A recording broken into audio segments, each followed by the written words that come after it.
people, the demonstrators, had now taken over the gate at the entrance of the complex, and you were allowed to leave, but before you could leave, they would put a gun to your head, and you had to say...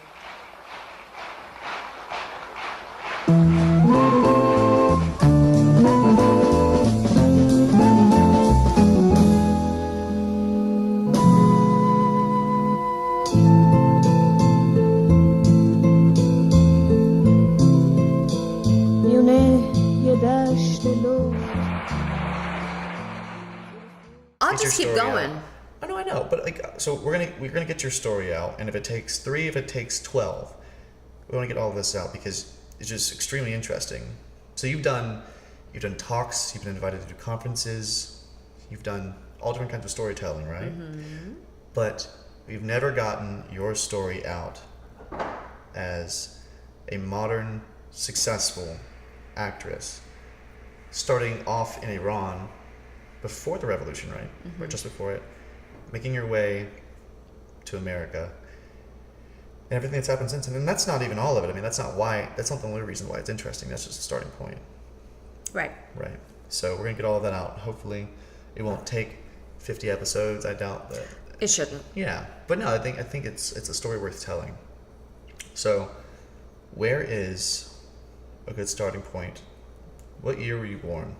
1968. Where? Ahvaz, Iran. South of Iran. South of Iran. Mm-hmm. The south of Iran, and it's a more desert, dry area there. It is. Okay. It's not desert, but it's a drier area. It's a warmer climate. Gotcha. Wow. So in the north, they've got mountains and. We do. We have mountains, and you have snow, and you have skiing, and there's actually the Caspian Sea. So, believe it or not, when you want to go to the beach, you actually go up north. Even though the south is on the Persian Gulf. Come to think of it, we never went to the Persian Gulf. I don't wonder if the beaches aren't as pretty down there as they are like on the southern side of the Persian Gulf. Mm-hmm. But anyway, so we didn't go down there as often. But yes, for the summers we would go north of Tehran to the Caspian Sea. In the wintertime, people go skiing in the mountains north of Iran. But where I was born was the drier part of Iran in the southern parts. And it was hot. Always hot, year-round. Always hot. And people's perception, and I can speak of this because I've been in the South for most of my life here in America. The perception is usually that there's different kinds of government, different kinds of cultures, different parts of the country. Mm-hmm. But Iran's centralized, it was then, and it still is now, right? Like it's right. One country, one culture. Yeah. Okay. One country, one culture. It's a long-standing culture of thousands of years. But at the time, the government was, of course, different. It was Shah. The Shah was in power at the time when I was born. And so it was a completely different country the culture has stayed the same, but the culture was much more vibrant and allowed to be free and express itself more openly. Yeah. Nowadays, since the revolution, it's kind of underground. But at the time, yes. So I was born into the Iranian culture. Shah was in power, and it was one united nation, basically. Funnily enough, it is made of states. Is it really? Yeah. How many states? There are states. Ooh, you would ask me that, and in 5th grade when I was in school, I would know this, but I do not know that off the top of my head. That's something we're going to have to Google. Okay, we can do that right now. Yeah. But if you had to guess. I wouldn't even, probably, I don't know, something in the 20 to 30s. Oh my God, people are going to hate me for this. No. Somewhere in the 20 to 30 states, I would say. That's a lot. Yeah, there's quite a few states. Are they small? Well, I mean, Iran is a big country. Like from a day's drive, north to the bottom. So it would take us, we would go from Ahvaz to Tehran, which isn't the furthest extreme south to north for Iran. And it would take us an overnight trip. Like Dad would drive for several hours, probably 10 hours, and then we'd spend the night and then take another 6 to 7 hour drive to get to Tehran. From Atlanta to New York, that's a 20-hour trip. Mm-hmm. So I mean that's about the same-ish. Yeah, I would say the distance is the same. Wow, that's so funny. It's a vast country. In my mind, it's just a little tiny speck. Most people think that way, and actually, for what I well, I mean, it's our impressions of things, right? Yeah, When we're yeah, just it's your mind because you've never been there. But so you think about it when I'm talking about the southern part of Iran and how warm it is and hot, and then in the northern part of Iran where the mountains are in Tehran and the Caspian Sea, in the middle there is a giant desert. Oh, so it's separated. So you actually, yeah. So it's a big distance in between, yeah. Cool. So you, 68, you're born, and let's start the story there. Okay. You tell me. So my father was an up-and-coming surgeon, a thoracic surgeon, which is a chest surgeon. Okay. Lungs, heart, all that stuff. Yeah. And my mother was a nurse in the hospital that he was doing his residency in. And romance blossomed. And they got married. And this was in Tehran. That's where they met. Okay. Yeah. So what's interesting is my father was from a very small town called Desful, which is outside of Ahvaz, the southern part of Iran. And he's a child of one of 13 children. Wow. To a very successful tradesman at the time. So he traded things, or he did. He brought he imported and exported goods, and in Desful he owned half the town. So he was a very prominent businessman. My dad was the youngest of 13. My mom was the oldest of 6 from a very modern family in Tehran. So my dad came from a very conservative, not religious, but just very conservative family from the southern kind of smaller town. My mom came from the metropolitan city of Tehran, wore miniskirts, makeup, all that stuff, which at the time a lot of women did that. So it was an interesting combination. Now that you look back, you wonder how they even ever got together, because it was a very different set of upbringing for them. And she was the oldest of 6, and he was the youngest of 13. So they got married. They fell in love, got married, and my dad finished his residency and decided that he wanted to go back to the south of Iran to help people there as a doctor, and my mother followed him. And to hear my mom tell the story, they struggled. He was, when you're starting out as a doctor, money was tight, and they moved into a very small village to help people, with sickness and illness, and Dad just helped out wherever he could. And then over time, he became more and more successful, and then they moved to Ahvaz, and in Ahvaz, he joined one of the major hospitals, actually nationwide even, that was part of a major university. Almost, I would compare it to like Emory in Georgia, if anybody is familiar with that. Which is pretty prestigious. Exactly. Yeah. So, and then somewhere along the ways, I came along, I guess a few years after they got married. And you were I was the first, yes. I'm the first child. And when I was born, Dad was still a kind of young, up-and-coming doctor. Very quickly, he kind of started climbing in the hospital hierarchy. And we moved to the actual campus of the university. So my very first memory of my home was actually a house that we lived outside of the campus. And then I remember us, Dad getting promoted and then getting this, they provided housing for certain doctors and professors in the campus of the hospital. So if you can imagine, there's the campus for the university, there's the hospital itself, and then on the other side of this property is actually housing that had been built, houses that were either townhomes or standalone homes, and then within that community was actually a school that was built. Okay. And all of this was fenced in. And all of this was with a fenced gate. in. Okay.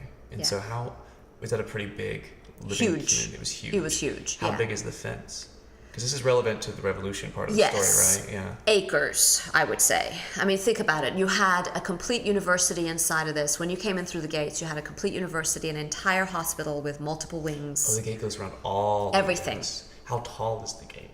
What is it made of? The fence was a chain link fence, and it was probably, I was a child, so everything seemed giant to me, but I would guess 12 feet, So it was tall. Tall, yeah, you couldn't just Barbed easily wire? jump it. I'm sure there was probably barbed wire on top, yeah. But at the time, it was more of a prestige thing, because, the country was very peaceful, everybody was, there wasn't anything to protect you from, or need to be protected from. But it was more of a prestige thing that you went through a gate and you know, it was enclosed. Well, funny enough, it ended up being very much needed, right? So so we moved in, and my father had this vision for me, and then later on when my sister came along, that we had to speak English. That English was a very important. He had a vision. He always said, you know, so literally I was given an English tutor. I was actually taken to an English tutor, and a Queen's English speaking tutor, not just any English, before I actually went to school.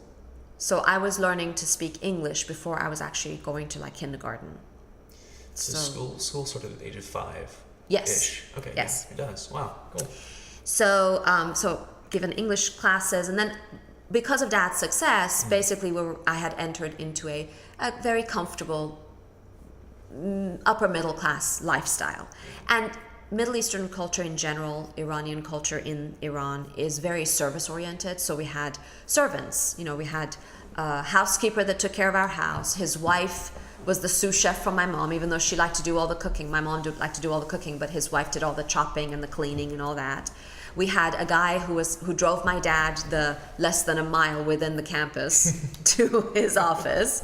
And we had a guy who did the shopping, the grocery shopping. I mean, my mom there would be times where she would go, I think today I want to go grocery shopping myself. So she would get in the car and the driver would take her and things like that. So very, very comfortable life. And as I grew up, I was learning English. And then, of course, when I became old enough, I started going to that school, the school on the campus, yes. inside the actual hospital campus.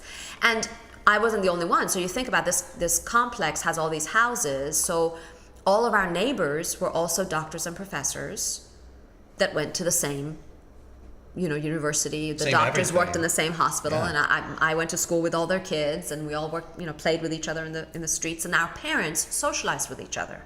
So they were all very close friends. Some of them I actually have reconnected. Thank God for Facebook. We've reconnected through Facebook, right? How crazy is that? Isn't that crazy? So I lost contact with these people when I was 10 years old. Yeah. And because of Facebook, we Yes. have actually reconnected. Isn't that strange? It's amazing. Mm-hmm. Did you think about how that all started? Some college student. I know. In So America. yeah, exactly. Wow, yeah. Very cool. It's amazing. So life was comfortable. School was nice. I was learning, like I said, English. I learned the piano. They got me a little piano, and I learned to play the piano, which was a highlight of my life at the time. And I always performed ever since I can remember. My mom was always teaching me to dance and sing, and every time there was a school event, I was on stage doing something. So that's when I got the bug And they of encouraged being an this. entertainer. They did, not realizing that it would actually be something I want to do long term. They did because it was cute, and I was little, and I was a little girl, and I thought it was really, really adorable. They didn't realize that it was actually instilling a dream, or it did automatically anyway. And at this time, was there a perception of difference between a little girl performing and a little boy, or not? I don't know that there would have been a difference if it was a boy, but yeah, probably they wouldn't have been as encouraging. I think the boy would have been encouraged to play soccer. Gotcha. You know, Okay. I guess, you know, that would have been more of the thing. But yes, so I danced and sang. And anybody that ever came over, it was always, oh, Parisa, come over and play the piano and come and sing and dance for us. And so it was always a performance that was happening, you know, always. Look at you now. And indeed, and we wonder why she wanted to do acting as a profession. But so we lived a comfortable life. When I was 7, my sister came along. So my mom and dad, well, my mom didn't want any more children after she had me. My dad probably did. But I apparently at some age, I think it was probably 5 or 6 years old, I started asking for a sister. And pushing and prodding and asking over time, I guess my mom was like, okay, fine. And everybody was encouraging her to have another one. And your dad's like, I like this girl. I like this girl. I think she's a smart kid. She's a keeper. Yeah, We like exactly. you, right? So my sister came along. They did have, and it was nice because I did ask specifically for a sister. So I do thank the big guy upstairs for delivering exactly a sister. Although we fought all the time. I do have to say, not to cut you off, I'm sorry, but it is interesting that, and again, back to like just breaking up these perceptions. You know, the mother, the wife, has so much say so. You know, and excuse my silliness, but like this is just honesty, right? my mind, the mom's not going to be able to say no. Yeah. No, because even in America back in 1970s, 1975 Yeah. or whenever, Yeah, that's what 75 is when she was born. You're Yeah. not going to be I mean, you can, but you know what I mean? It's not as easy as it would be now. Yeah, the main decision was with the man. Absolutely. Yeah.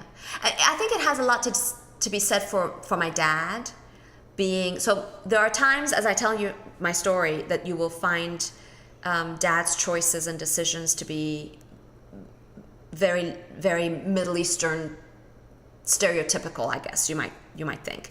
But in many, many ways, you will find, like you're saying, that he was very progressive for a Middle Eastern man, raised at the time, right, living at the time that we all were in the 60s and the 70s. He was very progressive in his thoughts. And so, yes, it was okay for my mom to, and he did respect her wishes. That if she didn't want to have any more children, then he wasn't going to force the issue. And I do think that was very advanced in his way of thinking. I do agree. It's interesting you say that, and because it's been a little while now, and this is kind of what sparked the whole interest in this conversation, I think, for me. But you told me about your first memory of your dad. We don't have to get into that if you don't want to. Okay, I don't want to. Okay, that's fine. But I mean, you can.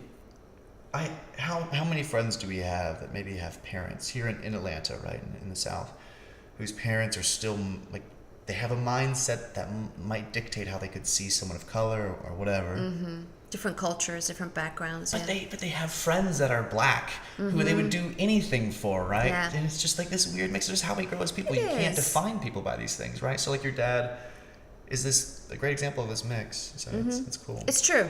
It's true, very much so. So I didn't mean to bring that up. I'm sorry. No, it's okay. It's all good. It's all good. So anyway, a good luxurious life.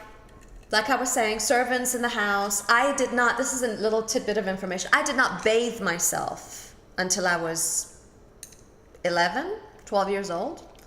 Because we had servants and the lady that took care of the house, she would bathe me. So I literally had not actually bathed myself until I was, until the revolution had happened and we had moved away. The revolution, so you were 11? Yeah, I was 10 and a half, yeah. 10 and a half. So that's 1978. 79. 79. When it had happened, yeah. So let's talk about this.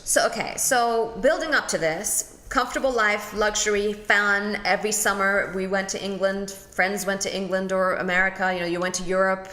You came back and shared your experiences and stories with each other. Country club on the weekends. And what was y'all's perception up until this moment of America? Oh, America's great. America's great. England is great. Everybody's Everyone, wonderful. not just your family, everyone. Everybody. Really? Everybody. Oh, yeah. That's amazing. Yeah, absolutely. And we would have a lot of, Dad would bring in, because he was always the trendsetter with regards to practices, especially when it came to surgeries and tools and equipment. And so what he would do is he would bring a lot of American and British doctors into Iran. And so that was the other thing that would happen. They would bring Parisa into the room so she could speak English. Of course, Dad spoke fluent English, but how cool it was. The 5-year-old or 7-year-old at the time would come in and speak to the American and the British visitors in English. Yes, the Queen's English. And so that was really cool. And then all of a sudden, the other thing I should say is the culture is a very artistic culture. So anytime you get together, even if you're just having a dinner party, there's somebody will pull out an instrument, somebody will start singing, somebody will put on music. There's always dancing. There's always music and dancing and drinking involved in any gathering where Iranians are a part of it. So what started happening in 1978-79 is these gatherings stopped becoming so much about music and dancing and having a good time, and they started becoming about debates. So as a child, I'd run around with my friends, but then you'd go through the room where all the adults were, and all of a sudden the discussions were very intense. They were quiet. You could feel the tension in the room. Friends were fighting with friends. I remember a cousin of mine telling my dad, if you don't agree, then you should just leave the country. We don't need people like you. We'll send our kids to school for a couple of years and they can become doctors.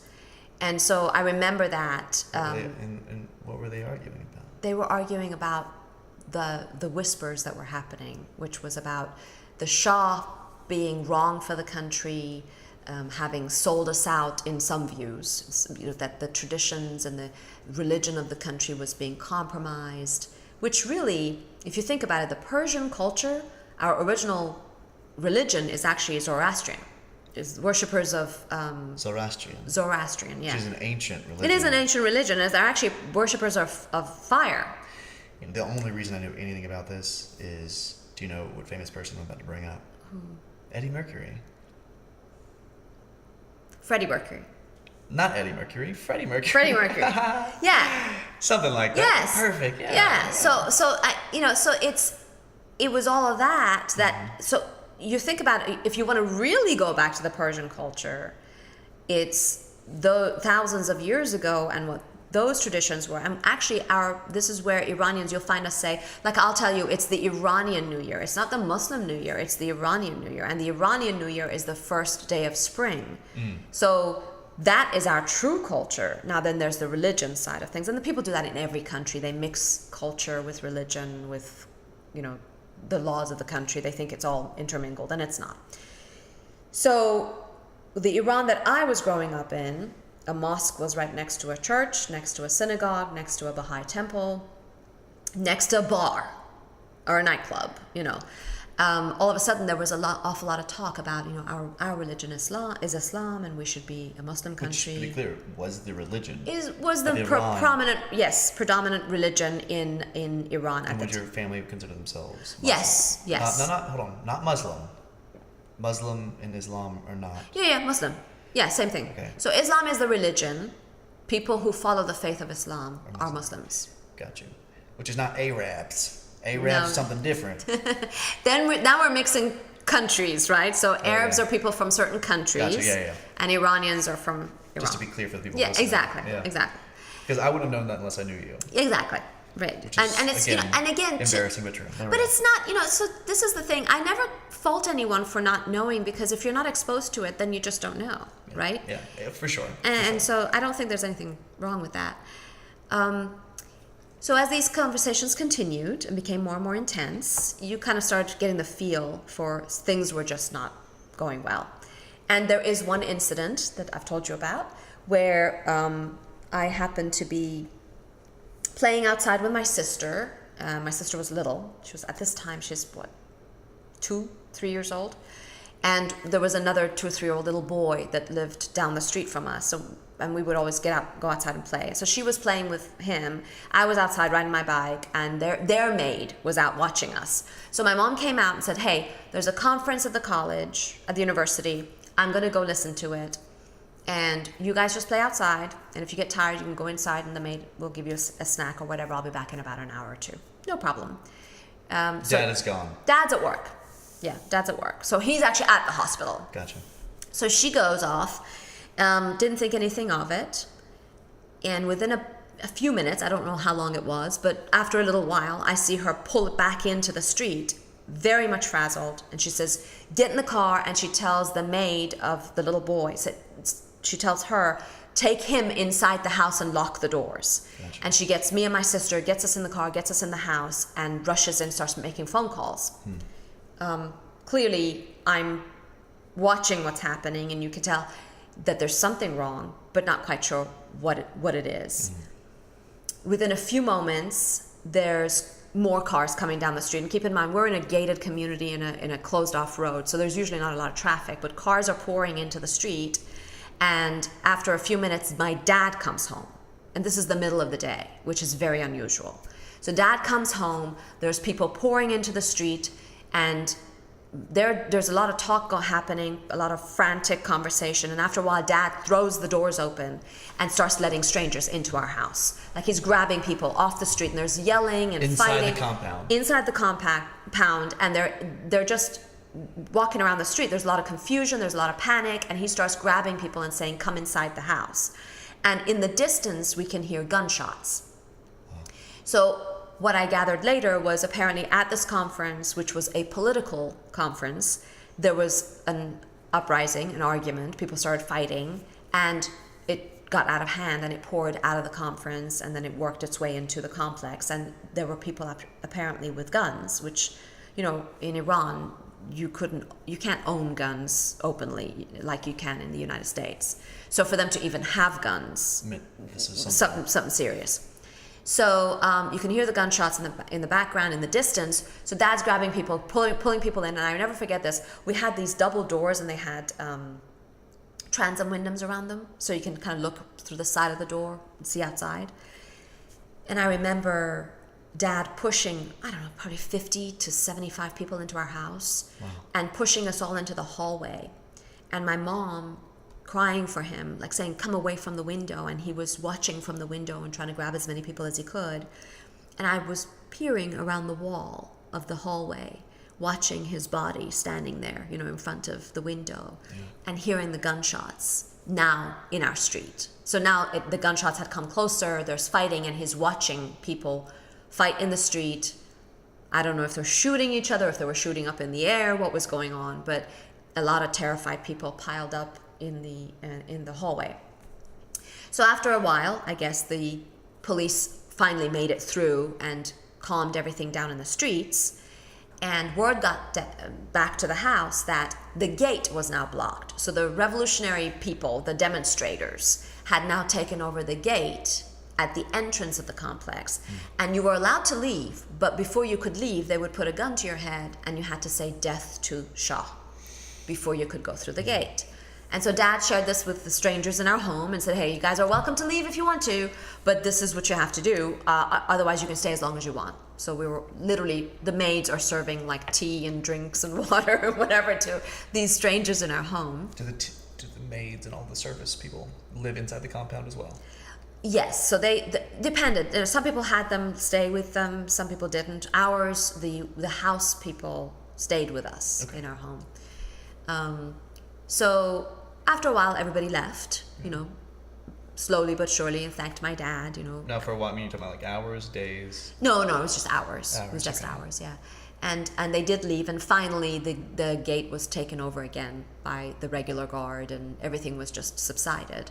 But it was the first time I remember that the foundation of my life shook, right? Because as most people who live normal lives, when you're 6, 7, 8, at the time I was 10 years old, your biggest concern is your homework and your final exam and not getting in trouble with your parents. And so it was the first time that I actually, now that I look back, my childhood cracked, right? Because something very adult and serious happened. Well, the adults themselves had lost control of what was happening.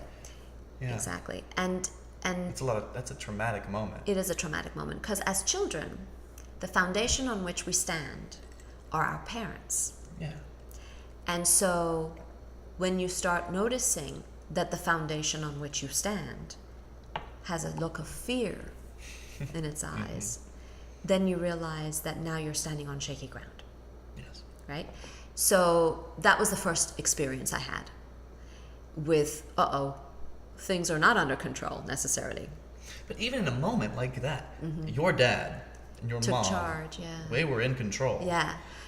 But you could tell in their eyes they were terrified also, but they were in control. But that's different than having like someone break into your house and you lose the feeling of security because you've lost control. In that way, I would assume, I've never been to part of a revolution, so I don't know. Yeah. But there were, Dad was very heroic in my mind. Sounds like it. The way, he handled the situation. He really did. So that's definitely something I want to hit on quick is revisit like what's happened actually now that you've become older and we can look back now so we have an umbrella understanding what happened in that moment from the outside. The revolution's happening. So the day that the revolution happened, your experiences with the story you just told, right? As a child in the home and your dad's bringing people in. What really happened? So the Shah, what kicked off this? Because I'm sure that this one meeting in this one university, that probably wasn't the only event. No, that wasn't the cause of it, no. Was there a party that had, a plan that this was going to be the day? Okay, so this is interesting that you say the day the revolution happened. The revolution doesn't happen on a day. And that's something that's critical for people to know. Because a revolution creeps up on you. And very good point you make about that meeting, that day. That wasn't the day of anything happening. It was discussions that were occurring in private homes. It was mom coming home from the market and saying there were people on the street dancing and throwing candy around, but saying death to Shah. Here, there, a few days would go by, nothing would happen, then another gathering would occur. So this was events that were building up over several weeks. Possibly, I was a child at the time, so maybe even longer. Now, as the tensions were climbing, it started making the news, right? So the national news was showing that there were demonstrations in Ahvaz, there were demonstrations in Shiraz, there were demonstrations in Tehran, and all of a sudden you're looking around, you're going, wait a minute, every city in the country. And in the beginning, when it's happening, everybody had that viewpoint of, oh, it's just an odd occurrence. It's just unique. It'll go away. This is just one little pod in an area. It's never going to happen in any other major cities. And all of a sudden, you turn around and next thing you know, it's all over the country. That's how it started. Now, there are theories of it having been secretly conducted. By whom? By the UK and America, and I'm just talking about like hearsay, right? I have no facts on this, but if you think about it, Shah was leading the OPEC movement in the early 70s. Everybody was suffering from no oil, and America was suffering from no gas, no gasoline, and people were standing in line for hours at a time trying to get a few gallons of gas in their cars.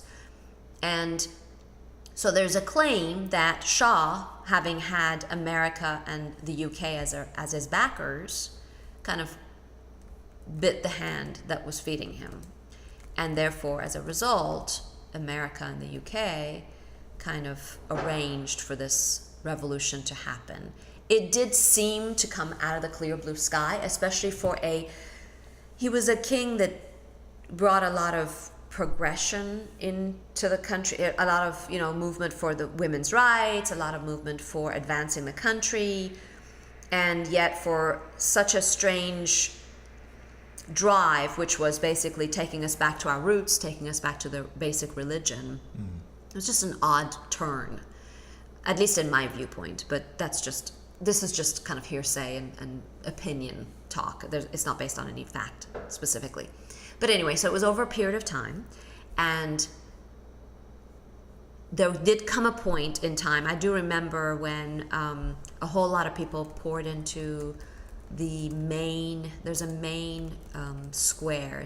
Square is not a right word to call it, but anyway, the right translation, I guess, the closest translation would be a square in Tehran, where there were a lot of people in the square, and they called the Shah and they said, we can open fire if you want on the demonstrators. And he said no. He wouldn't have that done to the demonstrators. Well, I mean, if you do that, though, that's an open invitation to a violent revolution then. Yeah, although, yes, yeah, I agree with you completely. And he did the right thing. He made the right decision, in my opinion. Like it. But it wasn't long after that he actually, based on the demonstrations and the demands, he agreed to leave the country. And I actually remember sitting in front of the TV and watching him walk towards the plane. And if my childhood memory serves me right, kneeling down, and I think he actually gathered some of the earth from Iran and put it in a container. Sorry, excuse Dusty as he walks by, my dog. For anyone interested, there's a very interesting article written by Robert Kennedy Jr. On Politico about something called Operation Ajax, which is an in-depth look into the United States and the UK's involvement in Iran and its eventual lead up into our current situation in Syria. Sorry to cut you off, though. By the way, it's very interesting. It's good. Yeah, I mean, there's it's always fascinating how much information is available, and just why it's not common knowledge. And people want to blame that on people in power. Yeah. And Who That it knows is why? available. Well, but reading is just so damn difficult sometimes. So who knows? Who has time? Who knows? Maybe this would be a nice little podcast to begin that little search. Yeah. So, Anyway, so he did anyways. leave, yes. And So so he leaves. soon after he left, that's when this Khomeini person appeared on the news. who the hell was he? No idea. Nobody knew who he was. Some dude that had upset the Shah years ago and had been exiled In exile. to France So he's been for trying 20 years. for power for years. Then Yes. did he?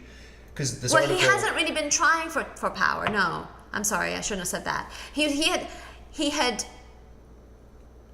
honestly, he had somehow done something to offend the Shah. Or broken some rules. I don't remember, because remember, I keep going back to, I was a kid back then. But he had been tucked away in France and was not heard from. He was not an active political figure. He just appeared out of nowhere in the late 70s, all of a sudden, Okay, yeah. and became the leader of the revolutionary movement. Gotcha. No, I have a Wikipedia page brought up. It's funny because it's the first thing that comes up if you type in Operation Ajax. And the title of the Wikipedia page is 1953, Iranian coup d'etat. So in 53 there was a coup, There was. which was who led to Khomeini. No, to 53 the would have Shah. been Shah's father. Shah's father. So Shah. The came after Shah's his father took over. Okay, so the That was a general coup d'etat. consensus amongst the civilized folk, who were not the youngins, Yeah. was that the coup d'etat in 53 was a good thing. Okay. And it was. And it was. In hindsight, right? It was, because the Shah's father is what took over the country, who took over the country. And then that's where the advancement started and the movement towards, modernizing and bringing... And trading oil with Exactly. the Western world. Exactly. Which is very But interesting. very smart. Yeah, exactly. Which is very interesting. So did the Shah at any point begin to move away from trading oil with the Western Well, world? he wasn't moving away from trading oil with the Western world. What he was starting to do is say, I realize that I have power over you because I'm providing oil. You need something from me. Exactly. And, Which was a dangerous game to play. You don't poke a monster or a giant, not a monster, a giant. I would say a with monstrous a stick. giant. Well, Monsters one can be that can be beautiful, too. upset. But yeah. you Don't poke freedom. Poke him with a stick. You don't do that. It was not very smart on his part. Well, yeah. That's so. My memory's coming back now. From doing research and all this, probably like a year or so ago, and that's really what it comes down to. Is it seems that we are with you, speaking for the United States, as long as you're on our side of the business deal, right? So. Well, there's different opinions about that, and I do kind of. This is just my personal I opinion. don't say that negatively, by the way. Yeah. Yeah. So that's what I was going to say. I mean, there's nothing wrong. It was a, Iran was benefiting from this business arrangement. Yes. Very much so. I mean, your mom was wearing a miniskirt. Exactly. We were living a very comfortable life. Absolutely. We took vacations in Europe every single year. And I'm sure, and I speak that way, not acknowledging the fact that, of course, there are people in, just like any other country, there were people who were less advantaged, and they weren't